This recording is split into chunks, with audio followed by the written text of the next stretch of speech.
Melina Anical. Hello everyone, I'm here again, Melina Anical. So, ang tutorial natin ngayon ay tuturo ko sa inyo kung saan natin makita ang estimated revenue natin o kung magkano ang kinita natin sa lahat ng mga members natin. Kung magkano ang kinita natin sa loob ng isang buwan. Punta ka lang dito sa YT Studio. Kung makita mo ang aking ginagalaw, so punta lang tayo dito. Press natin. So, punta ka lang dito sa baba, hanapin mo lang yung earn. So, press natin tong earn.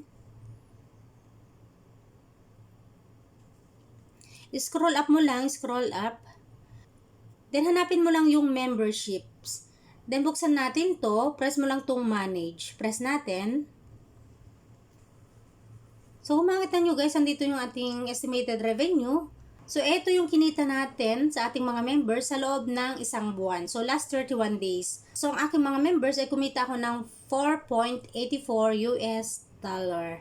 So, ganyan lang kadali guys kung saan natin makita kung magkano ang kinita natin sa loob ng isang buwan sa lahat ng mga members natin. So, ituturo ko sa inyo kung saan natin makita ang estimated revenue natin sa Chrome.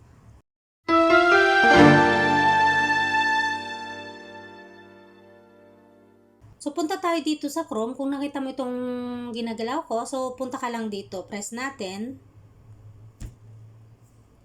Punta ka lang dito sa taas. I-type natin ang studio.youtube.com. So, i-search mo lang ito. Kung nakita mo, nandito na sa baba. So, i-press lang natin to. Press natin.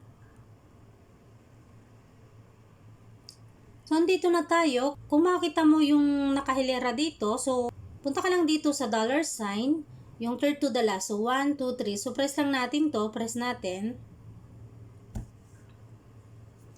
So, may basa kayo dito sa taas. So, hanapin mo lang dito yung memberships. So, press natin tong memberships.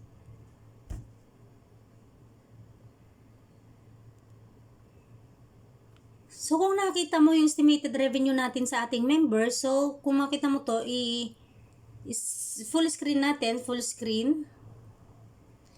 So, ito yung kinita ko sa aking mga members, 4.84. So, ang aking mga members ay kumita ako ng 4.84 US dollar. So, ganyan lang kadali guys kung saan natin makita kung magkano ang kinita natin sa loob ng isang buwan sa lahat ng mga members natin. That's for today. I hope na nakatulong ako sa inyo sa tutorial ko na ito. Especially sa mga new beginners na hindi pa marunong kung saan natin makita kung magkano ang ating kinita sa ating mga members. Thanks for watching. God bless us all. Bye-bye!